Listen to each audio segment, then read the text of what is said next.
이 시간 우리에게 주시는 하나님 말씀 한 번 더 보도록 하겠습니다. 신약 성경 중에 골로새서 2장 6절과 7절 말씀입니다. 신약 성경 325면에 있습니다. 골로새서 2장 6절 7절 계시의 말씀을 봉독할 때 살아계신 하나님의 음성을 들을 수 있기를 바랍니다. 그러므로 너희가 그리스도 예수를 주로 받았으니 그 안에서 행하되 그 안에 뿌리를 박으며 세움을 받아 교훈을 받은 대로 믿음에 굳게 서서 감사함을 넘치게 하라. 아멘. 애리조나 주립대학의 심리학과의 석좌 교수 가운데 로버트 치알디니 교수가 있습니다. 이분이 설득의 심리학이라는 책에서 사람을 움직이도록 만드는 6가지 방법이 있음을 그렇게 발표했습니다. 근데 그 6가지 방법의 내용을 읽다 보면은 그 중에 칠면조 이야기가 나옵니다. 우리 또 추수감사절에는 칠면조를 또 뺄 수가 없잖아요. 그런데 이 칠면조는요, 사랑이 많고 배려심이 깊습니다.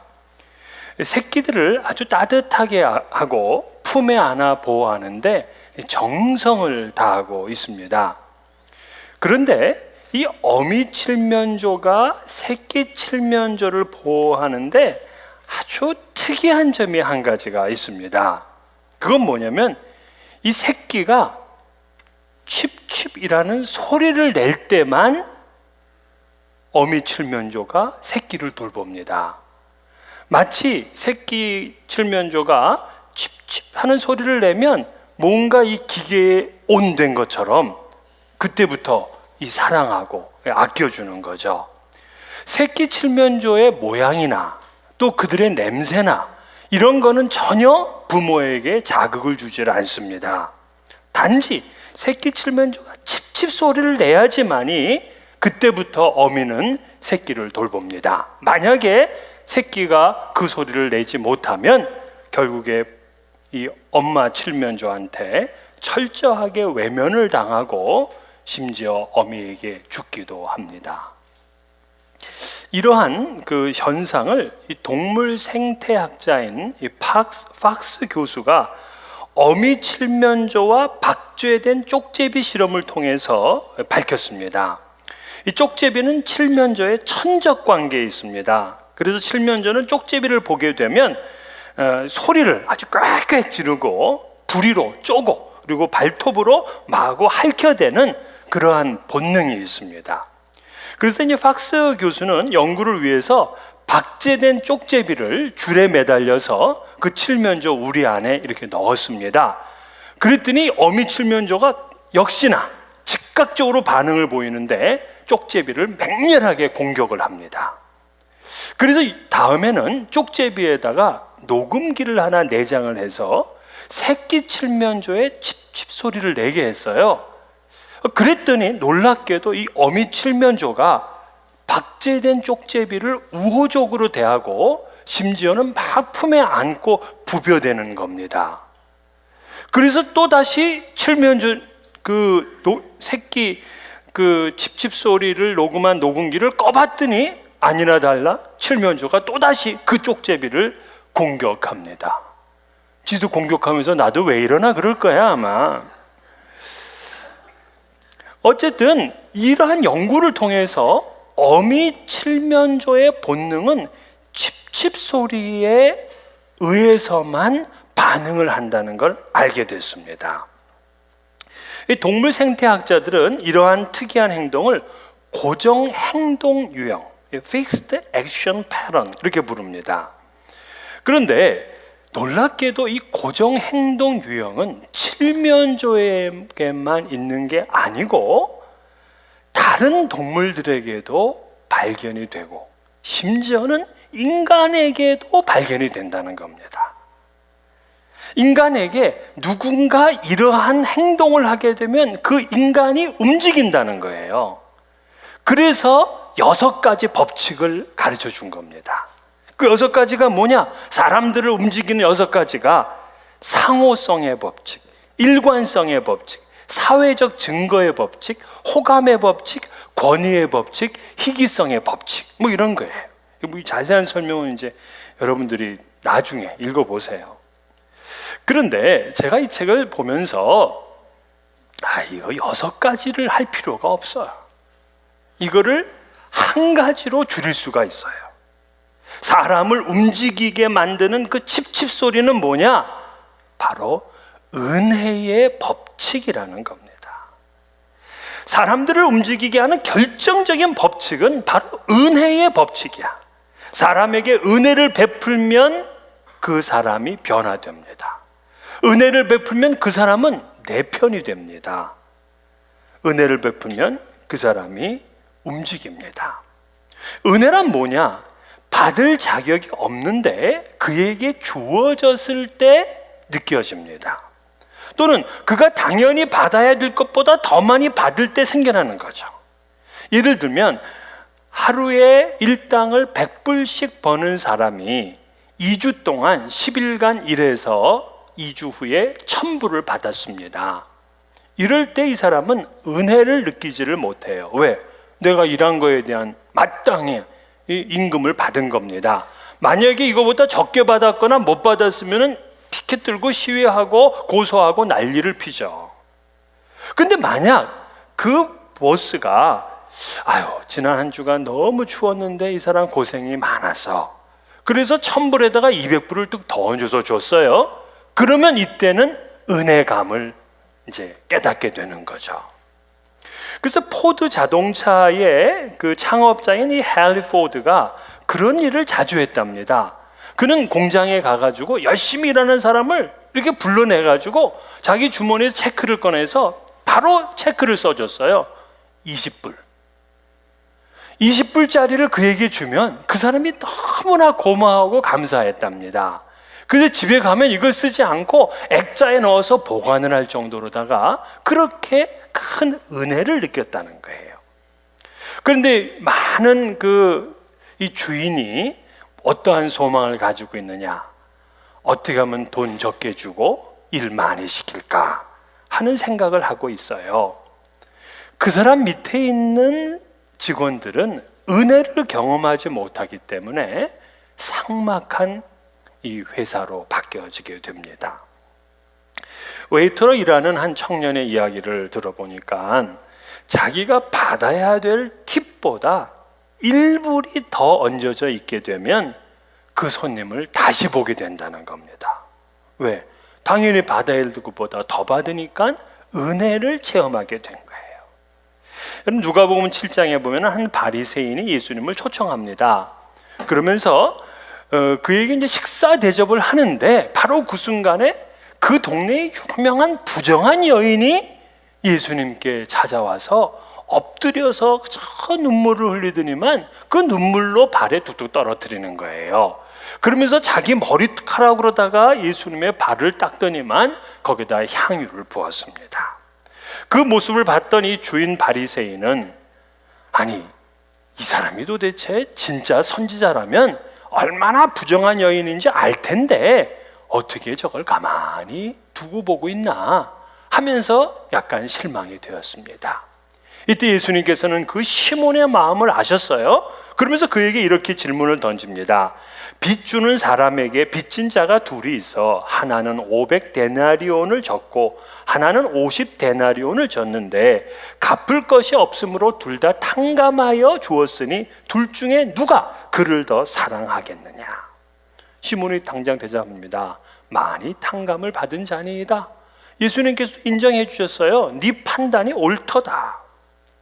여인은 죄를 더 많이 탕감받았기 때문에 더 깊은 사랑을 표현했어요. 왜?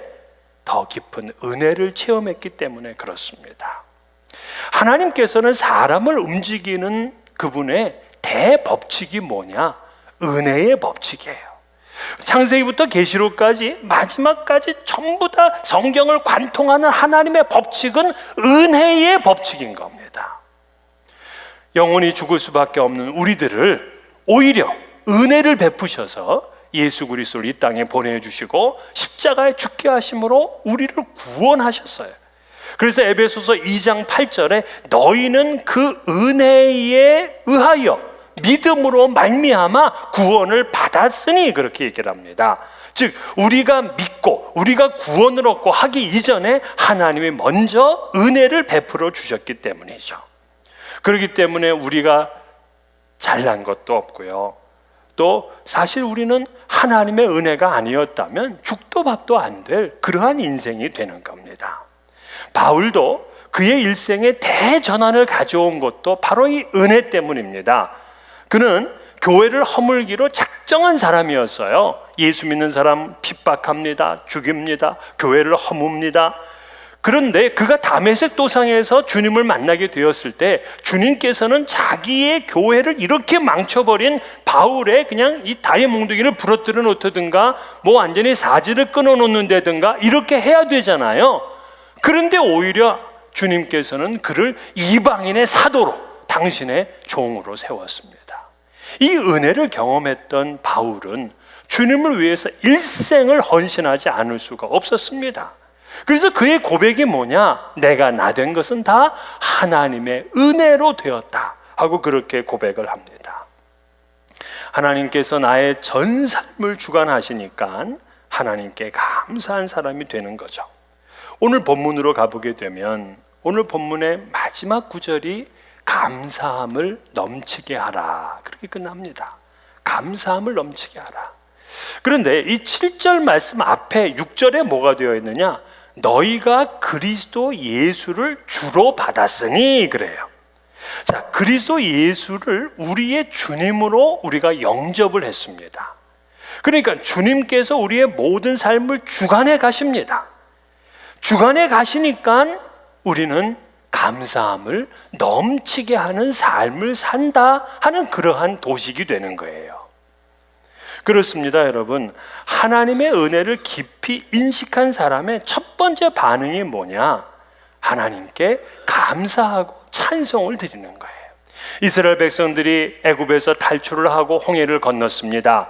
그들이 도저히 애굽 군대와 싸워서 이길 자신이 없거든요. 그런데 하나님께서 그들을 특별하게 홍해를 건너게 하시고 그리고 애국 군대를 전부 다 수장시키셨습니다. 그때 그들이 한 일이 무엇이냐? 모두 다 나와서 춤을 추면서 하나님께 감사하고 찬송을 불렀습니다. 훗날 후손들이 시편 136편 12절에서 15절에 이렇게 노래를 했습니다. 강한 손과 펴신 팔로 인도하여 내신 이에게 감사하라. 그 인자하심이 영원하미로다. 홍해를 가르신 이에게 감사하라. 그 인자하심이 영원하미로다. 이스라엘을 그 가운데로 통과하게 하신 이에게 감사하라. 그 인자하심이 영원하미로다. 바로와 그의 군대를 홍해에 엎드려뜨리신 이에게 감사하라. 그 인자하심이 영원하미로다. 은혜를 알게 되니까 하나님 앞에 감사하고 찬양을 드리는 거예요. 그러나 은혜의 인식이 없는 사람은 감사한다는 말을 안 해. 감사의 표현을 하지를 않아요. 오늘 우리 전사님이 말씀하셨던 것처럼 10명 중에서 오직 그 사마리아인 그 한 명만 하나님 앞에 넘치는 은혜를 체험했어요. 나는 이방인인데, 나는 구원받을 수 없는 백성인데, 내가 고침을 받고 나음을 입었다는 것 때문에 죽게 나와서 간구하고 주님 앞에 자기의 삶을 드립니다. 이것이 참된 감사 아니겠습니까? 은혜의 인식이 없으면 그러나 내가 잘나서 된 것으로 생각을 해요. 인간은 이상한 성격이 있는데 하나님이 하신 일을 가로채려고 하는 그러한 메시아 신드롬이 있습니다.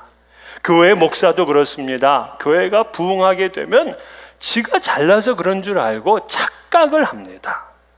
사업가들도 사업이 잘 되면 자기가 열심을 내고 자기가 아이디어를 잘 냈기 때문에 이렇게 성공한 것이라고 생각을 합니다. 그러나 여러분 다 착각이에요. 집을 세우는 자도 하나님이시고 그 집을 지키시는 분도 하나님이시라는 사실을 잊어서는 안 됩니다. 오늘 우리가 하나님의 은혜에 감사하는 것은 대단히 중요한데 감사를 잃어버리면 형통함이 거기서 끝나기 때문에 그렇습니다. 누가복음 12장 어리석은 부자 이야기 잘 아시죠? 그는 소출이 엄청났습니다. 큰 풍년을 맞았습니다. 그러면서 그는 이 많은 소출을 담을 곳간이 부족해서 곳간을 더 크게 짓자고 합니다. 자, 여기까지 계획은 괜찮았어요. 그렇잖아요. 돈 많이 벌면 곳간을 더 크게 져야죠. 잘못된 거 아니잖아요. 그런데 그에게 빠져있는 아주 중대한 사실이 뭐냐면 하나님께 감사하지 못했다는 거예요. 부자가 된 게 잘못입니까? 그의 열심히 일해서 풍년이 된 것, 그거 잘못입니까? 잘 된 거죠. 축하할 만한 겁니다. 그런데 그의 그러한 삶에 감사가 없었다는 거예요. 고작 그의 계획이 무엇이냐? 영혼아, 여러 해 쓸 물건을 많이 쌓아두었으니 평안히 쉬고 먹고 마시고 즐거워하자. 이제까지 일하느라 고생했으니까 이제 내 마음대로 좀 마음껏 써보자. 감사함을 잃었더니 하나님이 그날 밤 그의 영혼을 찾으셨습니다. 감사가 없자 그의 형통함도 거기서 끝이었어요. 감사는 축복의 문을 여느냐 닫느냐 하는 아주 중요한 키입니다. 자신의 삶에 늘 감사하는 마음을 가진 분들은요, 미래가 항상 열려져 있어요. 그러나 감사가 없어서 늘 불평하고 그저 원망하고 한탄만 하는 사람들은요, 이상하게도 안 풀리고요, 미래가 닫혀 있습니다. 안 된다고 짜증내는 분들 보세요. 진짜 안 됩니다. 하지만 자신의 삶에 자족하고 감사하는 사람은 미래가 열려요. 하나님께서 바울 사도를 통해서 주신 위대한 말씀 가운데 빌립보서 4장 6절 7절, 여러분 너무나 잘 알죠? 여기서 제가 이 글을 읽어보고 질문을 할 텐데 그 질문을 한번 맞춰보세요. 아무것도 염려하지 말고 다만 모든 일에 기도와 간구로 너희 구할 것을 감사함으로 하나님께 아뢰라. 그리하면 모든 지각에 뛰어나신 하나님의 평강이 그리스도 예수 안에서 너희 마음과 생각을 지키시리라. 자, 이 얘기를 하나님이 누구에게 하셨을까요?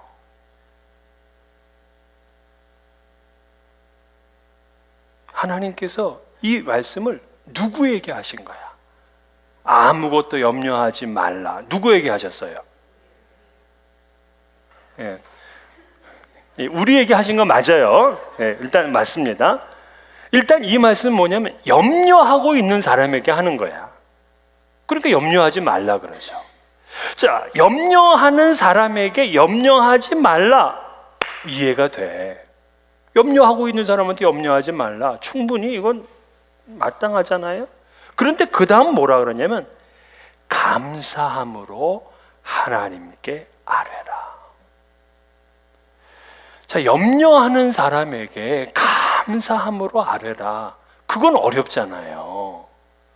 그러나 이 말씀의 키는 거기에 있는 거예요. 감사로 너의 삶을 바꿔라는 거야. 그래서 감사하는 자에게 하나님은 평강을 주시고 마음과 생각을 지켜주신다고 약속을 했어요. 그러니까 반대로 감사하지 않으면 그의 마음속에 평강을 잃어버리게 되어 있습니다. 감사하지 못하면 마음이 혼란합니다. 그래서 범사에 감사라고 한 거예요. 그래야 항상 기쁘기 때문에. 여러분, 감사하면은요, 우리가 전혀 상상할 수도 없었던 놀라운 일들이 일어납니다. 지난 6월에 그 UCLA 사회복지학 박사가 된 이지선 자매를 아십니까? 지선아 사랑해라는 책으로 유명한 그러한 이제 자매죠. 이 자매는 지금부터 16년 전 그녀가 23살이 된 대학교 4학년이었을 때입니다. 대학원을 진학하기 위해서 학교 도서관에 늦게까지 공부를 하다가 오빠가 차를 가지고 와서 차에 탔습니다. 근데 신호를 기다리고 있는데 술에 만취한 운전사가 와서 뒤를 박아 그 순간에 이 폭발이 일어난 겁니다. 불이 붙기 시작하더니만. 그래서 그녀는 전신에 55%가 3도 이상의 화상을 입었습니다. 의사들은 살 수 없을 것이라고 했고, 만약에 살더라도 인간꼴을 할 수가 없다라고 이야기를 했습니다. 하지만 지선이와 그의 가족들은 오직 하나님만을 붙들고 기도를 시작했습니다. 하루하루 힘들고 괴로운 시간이었어요. 2개월간 중환자실에 입원하였고 5차례나 피부 이식 수술을 받았습니다. 10개의 손가락 중에서 2개의 손가락을 제외한 8개의 손가락을 한마디씩 다 잘랐습니다. 예전에 예뻤던 얼굴이 사라지고 지금도 그 얼굴은 ET, 외계인 같습니다. 그래서 지선이는 거울을 보지를 않습니다. 거울을 보게 되면 너무나 놀라니까요. 하지만 가끔씩 유리창이나 숟가락에 비쳐있는 자기의 얼굴 모습을 보면서 자기가 깜짝 놀라죠. 그러면서 너무나 괴로워서 교회를 가면 그저 눈물을 흘리며 하나님 앞에 하나님 어떻게 하실 거예요? 나를 어떻게 하실 거예요? 하며 그렇게 기도만 했습니다. 근데 그 순간에 목사님이 오시더니만 자기를 이렇게 안아주시더래요. 그러면서 이렇게 말씀을 하셨답니다. 지선아, 내 사랑하는 딸아, 내가 너를 세상 가운데 세우리라. 아프고 병든 자들에게 희망의 메시지가 되게 하리라. 근데 이때부터 이상하게 이 지선이는 자신의 삶이 덤이라는 걸 알았어요. 이 덤은 은혜죠. 더 주셨으니까. 즉 자신은 죽을 환자였는데 이렇게 살아났으니 나는 덤으로 사는 거다, 은혜로 사는 거다라고 깨닫게 됐습니다. 그때부터 자기 마음에 천국의 기쁨을 누리기 시작하게 되었고요. 그동안 자기를 사랑해준 모든 분들이 그렇게 고맙게 느껴졌습니다. 물론 그녀의 덤의 인생이 좀 불편하긴 하지만 걱정이나 근심이나 우울증 따위는 전혀 없었습니다. 그 지선한 사랑해라는 책에서 보게 되면 자신이 이렇게 고백을 합니다. 제가 한번 읽어보겠습니다. 저는 솔직히 다치기 이전보다 훨씬 즐겁게 살고 있습니다. 언제나 눈에 보이는 정말 짠하는 기적을 바랬었습니다. 하지만 정말 기대를 품고 갔던 일본에서도 여전히 그런 기적이 나타나지 않아 병원 침대에 누워 하나님 성격 이상하시다며 만나면 꼭 따져볼 거라고 울었던 적도 있습니다. 하지만 곰곰이 생각해 봅니다. 정말 내게 기적이 없었는가? 모두들 살 가망이 없다고 했지만 그럼에도 불구하고 저는 지금 이렇게 너무나 잘 살고 있습니다. 기적처럼 눈을 지켜주시고 캄캄한 절망 가운데 있을 때 하나님은 제 얼굴에 새 피부를 덮어주기도 했습니다. 그러나 그 무엇보다 큰 기적은 제 안에서 일어나고 있습니다. 저조차도 이런 제가 이해되지 않을 정도의 평안함이 있습니다. 그것은 몸의 평안함과는 비교할 수 없는 그것, 전쟁터 속에 있어도 하나님께서 저와 함께 하신다는 믿음과 거기서 오는 영혼의 평안함이 있습니다. 예전 얼굴을 다시는 찾을 수 없을 것이라는 8개의 손가락을 절단해야 한다는 이야기를 들었을 때에도 요동하지 않을 수 있었던 이유는 바로 그 평안 때문이었습니다. 오히려 손가락을 절단하러 들어가는 수술실 앞에서도 더 많이 자르지 않아서 감사하는 마음을 주셨습니다. 술을 마시고 운전해 우리 차를 들이박은 그분께 조금도 미운 마음이나 분노가 생기지 않도록 제 마음을 지켜주셨습니다. 달라진 삶과 얼굴을 제 것으로 받아들일 수 있는 마음을 주셨습니다. 아무리 성인군자라 해도 갖기 힘든 마음을 하나님은 한 번도 돌을 닦아본 적이 없는 제게, 그리 착하지도 않던 제게 선물로 주셨습니다. 제 힘으로나 제 의지로는 결코 일어날 수 없는 일이기에 저는 감히 그것을 기적이라 부릅니다. 오래전부터 품어온 꿈이 있습니다. 심리학을 공부하고 싶습니다. 그래서 갑작스럽게 많은 것을 잃게 된 장애인들의 상실감과 우울함, 지워지지 않는 마음의 고통을 치료하는 상담 센터를 만드는 게 제 꿈입니다. 무너진 마음 곁에 함께 앉을 수 있는, 공감할 수 있는 전문 상담가가 되고 싶습니다. 제가 받은 위로와 평안으로 상한 영혼과 마음을 치료하고 싶습니다. 고난은 축복입니다. 힘겹고 괴로운 시간을 보내고 이기고 나면 주어지는 보물이 있습니다. 고난을 통하지 않고서는 배울 수 없는, 가질 수 없는 열매들이 얼마나 귀한 것인지 저는 이제 알 수 있습니다. 저는 지금 행복합니다. 지선이가 살아난 것은 감사 때문이라고 믿습니다. 만약에 이 자매가 은혜를 몰랐고 감사를 몰랐다면 그저 죽기만을 바라며 폐인으로 살았을 것입니다. 하지만 이 자매가 아픔과 고통을 은혜와 감사로 승화시켰더니 꿈을 잃어버린 장애인들을 위해서 살겠다는 인생의 새로운 비전을 갖게 되었습니다. 그 열매로 지난 6월 UCLA 박사가 되었습니다. 그녀는 그 박사 학위를 받고 소감을 이렇게 밝혔습니다. 장애인 복지 전문가가 되어서 장애인 복지 개선을 위한 연구와 강연을 계속할 것이다 라고 고백을 하고, 심지어 그녀는 이렇게 얘기를 합니다. 사고 전으로 돌아가고 싶지 않습니다. 현실에 감사합니다. 감사가 미래를 열고요, 이 감사는 비전을 새롭게 합니다. 하나님은 감사하는 자에게 반드시 평안을 주시고 그의 길을 형통하게 하십니다. 여러분, 감사하십시오.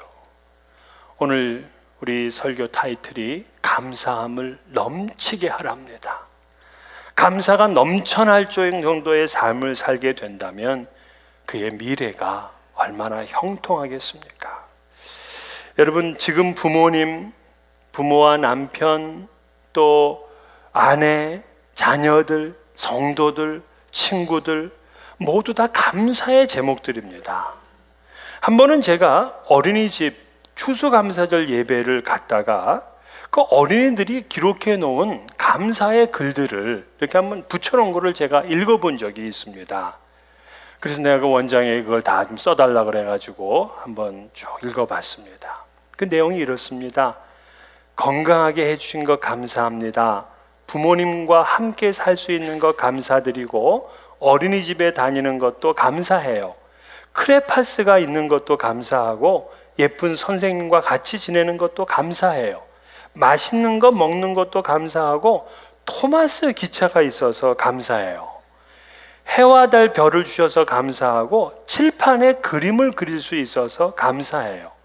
색종이가 있어서 감사하고 키가 많이 자라게 해주신 것 감사합니다. 소방관 아저씨가 있는 것 감사하고 블록놀이를 할 수 있는 것 감사합니다. 이런 감사들이 끝이 없습니다. 얼마나 순수한 감사입니까? 색종이가 있어서, 토마스 기차가 있어서, 소방관 아저씨가 있어서, 해와 달과 별들이 있어서 감사하다. 여러분은 뭐가 있어야 도대체 감사를 하겠습니까? 감사함을 넘치게 하라 그랬어요. 여기에 우리의 미래가 있습니다. 지금 부모님께 감사하세요. 지금 자녀에게도 감사하세요. 오늘 댁에 가시거든 자녀 손을 붙잡고, 예 아들아, 예 딸아, 네가 있어서 난 정말 감사하단다 하고 말씀해 보세요. 속으로는 열불이 날지 모르겠지만, 예, 감사를 표현하게 되면 그 가정에 기적의 씨앗이 심겨지게 되는 거예요. 감사로 인해서 더 풍성한 여러분들의 가정, 또 우리 교회가 되시기를 주의 이름으로 축원합니다.